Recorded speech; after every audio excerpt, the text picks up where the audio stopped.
بسم الله الرحمن الرحيم نحمده ونصلي ونسلم على رسول الكريم سيد الأنبياء والمرسلين وعلى آله وأصحابه أجمعين إلى يوم الدين أما بعد إن معه جبل خبز ونهر ماء.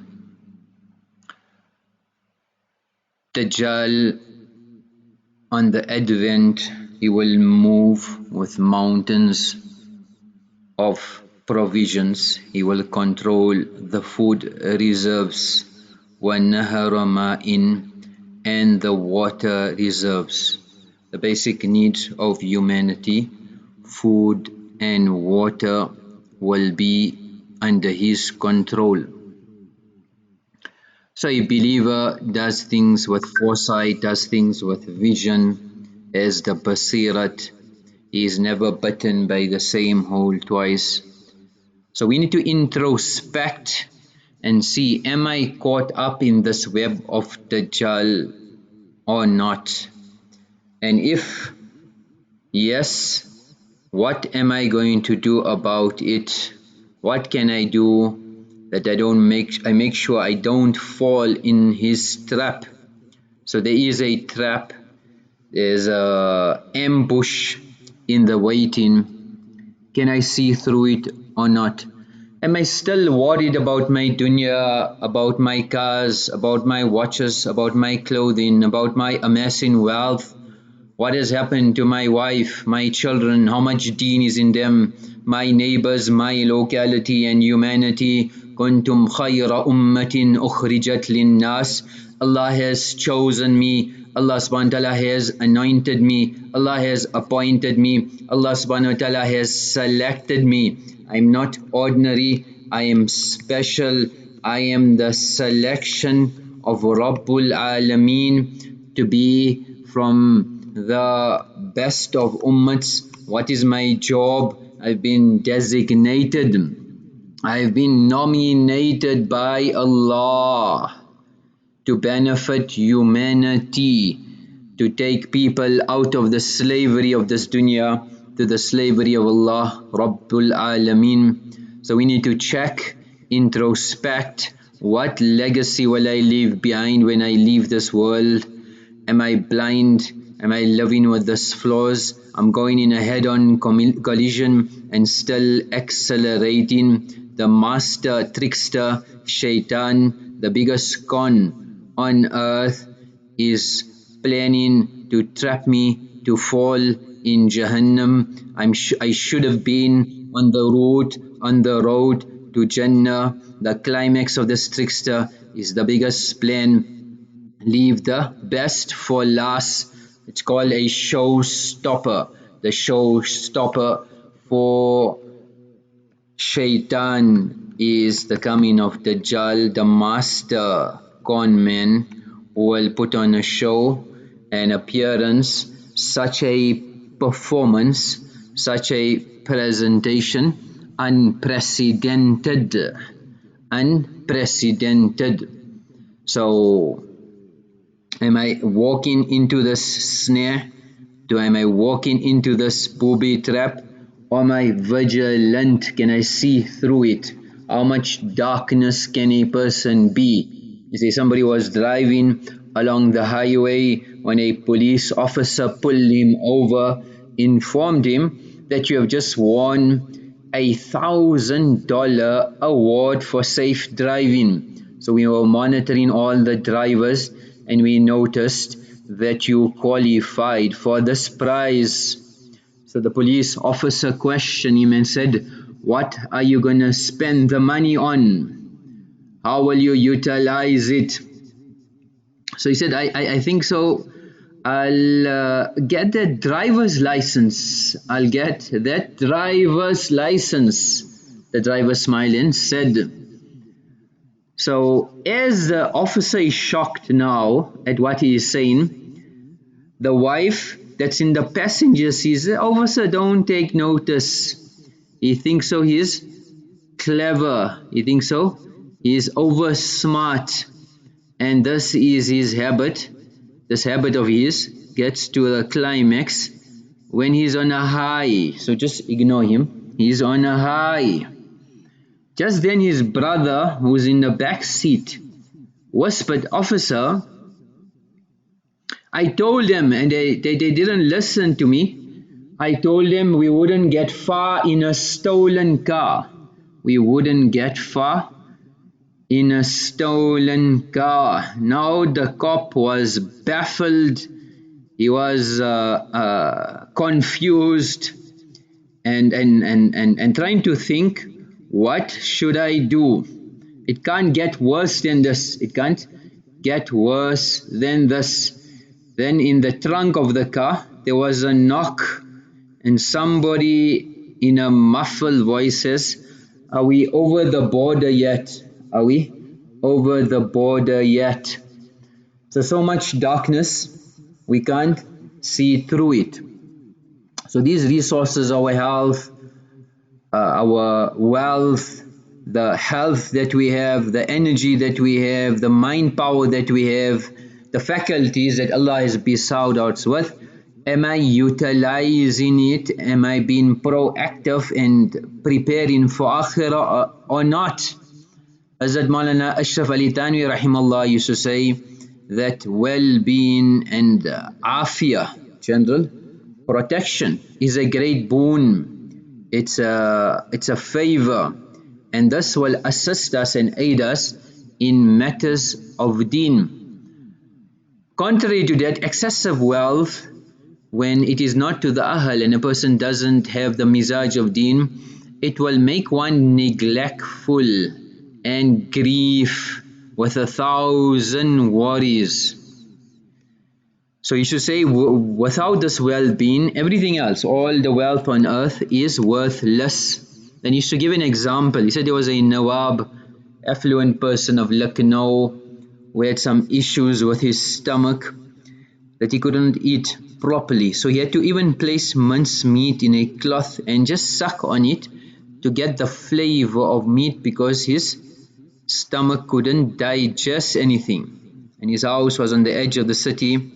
So one day he seen a woodcutter dropping a bundle of wood from his head, wiping his perspiration. It was a hot summer's day. The woodcutter washed his face, his hands. He took out 2 rotis and ate them with an onion, just plain roti with an onion, and then he just fell off to sleep and dozed off. So the Nawab couldn't eat and he couldn't sleep.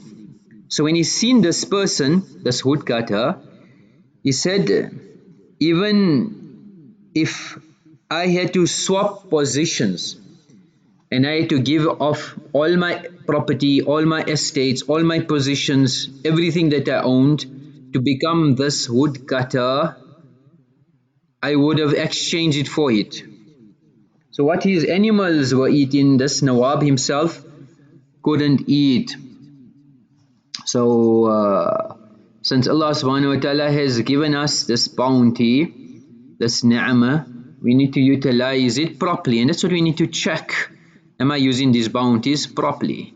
Sheikh Sa'ad bin Nasr Rahimahullah used to say, with regards to the bounties which Allah has bestowed upon the people of Iman, you say, stage number 1, bil-i'tiraf bi-an hadhihi ni'am min indillah, acknowledge, recognize every bounty, accept it, it is from Allah. Secondly, بحديث اللسان بنسبتها إلى جل وعلا وأما بنعمة ربك فحدث, every bounty express it on your tongue. Number 3, بعدم استعمال هذه النعم في معاصي الله, don't ever use these bounties to contravene the command of Allah. And lastly, number 4, باستعمال هذه النعم في طاعة رب العزة, use these bounties only in the obedience of Allah. وبذلك, and through this you will achieve the level of the shakirin, those that are grateful. اعملوا آل داود شكرا. Shukr is an amal. وقليل من عبادي الشكور, and very few servants of Allah are from amongst the grateful. So you'll be considered amongst the grateful. Moving on to this planning, this Dajjali system, the BMGF is profiteering from investments through corporations in the name of social upliftment, economic upliftment. If you look at the charitable activities which they contribute to, so they are saying we want poverty to be removed, we want inequality, the end of it, injustice. But currently now 2020 they are holding assets around $50 billion. So, and in the name of the charity they own shares in the most criticized companies in the world, involved in human rights, labor, environmental abuse, tax avoidance, etc., etc., etc. So they had investments from the mining sector, from Barrick Gold to BHP, Billiton to Glencore, Rio Tinto, Vale, Vedanta. Then move on to agribusiness companies, Archer Daniels, Kraft, Mondelez International, Nestle, Unilever, chemical and pharmaceutical corporations. BASF is a German multinational chemical company, the largest chemical producer in the world. If you look, they're going big. They want shares in these companies. They want to push the world and own the world and control the world, because any one commodity you control, you own humanity. They want to bring humanity on their knees. Dow Chemicals, GlaxoSmithKline, Novartis, Pfizer. Check, do your research. Even in beverages, Coca-Cola, PepsiCo, SAB Miller, multinational companies in the US, from Walmart to Caterpillar to BAE Systems. BAE is UK's largest arms exporter. So fast food companies, they held shares in McDonald's, then Arcos Dorados, which is a Latin American's company which owned it's the biggest, largest McDonald's franchisee in the world. They've got almost over 2,600 restaurants. And fossil fuel companies, so $1.4 billion plus in fossil fuel companies. Energy is a very important sector to control the world. Coal, oil, natural gas is all fossil fuels. Then other companies that have been forced to pay big amounts of monies and funds for abuses in different levels. The investments from the top 200 companies ranked by the carbon held in their reserves, 35 of those companies, they've invested, like we said, the Anglo-Americans, the BHP Billitons, Glencore, Xstrata, oil companies, Shell, Chevron, Total, etc. So, and again, when they own shares in the company, they're going to promote the agendas of that company. So at one stage, almost $500 million in Coca-Cola shares. And they're saying they're encouraging communities in developing countries to become business affiliates for Coca-Cola. Then they had a fund to support these so-called farmers. And then in different countries, take for Kenya example, producing passion fruits, they needed the raw material. So in a project in Kenya, 50,000 farmers were being trained to produce products for the Coca-Cola supply chain. So they're supposed to be supporting and promoting global nutrition, but they're increasing in the toxicity of humanity. So corporate America, if we look at the senior staff in the Gates Foundation, they previously worked in US multinational corporation, and whether it's in all aspects, we say in food, but look in the health programs as well. Public health professionals, former executives in the drug industry are all and now they are part of the foundation.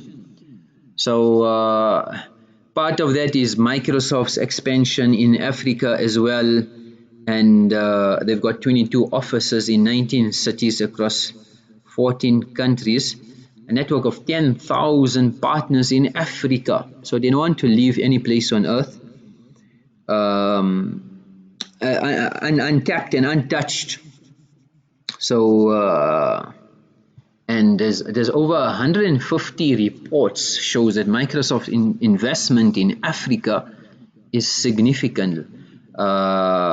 So, and they consider from the education sector, financial services, to oil, to gas.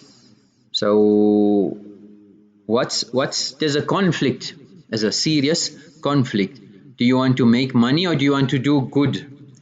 Where are you? So tell us, where do you stand, Mr. Gates? So this conflict, this so-called argument will put forward that there's serious contradiction, there's serious inconsistency, and people need to oppose this here.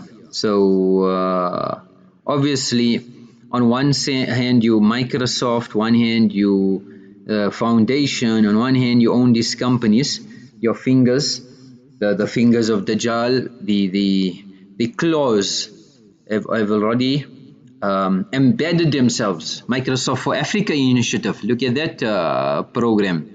So they're saying that they want to accelerate growth in technology for Africa and the world. So Africa is a game changer in the global economy, and they don't want to lose out. Some countries, they've already got their claws, and it's there's no room, in a sense. They've already secured what they needed to do, and they're looking at Africa. So they want to put all these smart devices, laptops, satellite dishes, different forms of technology. Then if we look at industrial agriculture, so you should be promoting agriculture, but their grants are more in their own interest then, rather supporting farmers. So why are they pushing chemical fertilizers, patented seeds, privatization of certain services, and genetically modified products? So researchers are saying they're the greatest threat to farmers in the developing world, and that's the Gates Foundation. So here you got a foundation that's supposed to help agriculture and farmers, but they're the greatest threats to farmers in the developing world. Look at AGRA, which is the Alliance for Green Revolution in Africa. It's the most prominent organization who's supposed to eradicate hunger across the continent. So initially by the Gates and Rockefeller Foundations, they're saying that they want to improve agriculture from grants around $420 million. And now AGRA is promoting this chemical fertilizers, which are a health risk for farmers. It increases soil erosion, it traps small scale farmers in debt. And why is AGRA promoting chemical fertilizer? So we see in one of the grants, which was worth $25 million, they want to re-establish the African Fertilizer Agribusiness Partnership. And the purpose is just to double total fertilizer usage in Africa. And they've made a statement to say there is the underuse of chemical fertilizer. They're lamenting, they're crying wolf that people are not using fertilizer. So they are a threat to humanity, they are a threat to the food industry, to agroecology and food sovereignty on earth. Basically, you're going to come with modern methods of farming, and agroecology of farming will be wiped out. So we need to be vigilant. We need to see through what's happening and be self-sustained, create your own systems. You got a garden? Sure, no problem. Somebody's got a farm, give us a piece of land, we'll do farming. Empower yourself, create systems that you are not dependent on the grid whatsoever. The amal for today is to read salat with jama'ah in the masjid. Try to be there, takbir ula, safi ula, and more importance to be given in isha and fajr. Ubudullah ka'annaka tarahu. Worship Allah as if you are seeing Him. فَإِن لَمْ تَكُنْ تَرَاهُ فَإِنَّهُ يَرَاكَ. If you are unable to imagine this, then have it in your mind at least that Allah is watching you, and count yourself amongst the dead. Beware of the dua of a oppressor. وَمَنِ اسْتَطَاعَ مِنْكُمْ أَن يَشْهَدَ الصَّلَاتَيْنِ. If you can make it, make sure under no circumstances you miss these two salah, Isha and Fajr. وَلَوْ حَبْوًا فَلْيَفْعَلْ. Even if you have to crawl on your knees, make sure you never miss. وآخر دعوانا أن الحمد لله رب العالمين.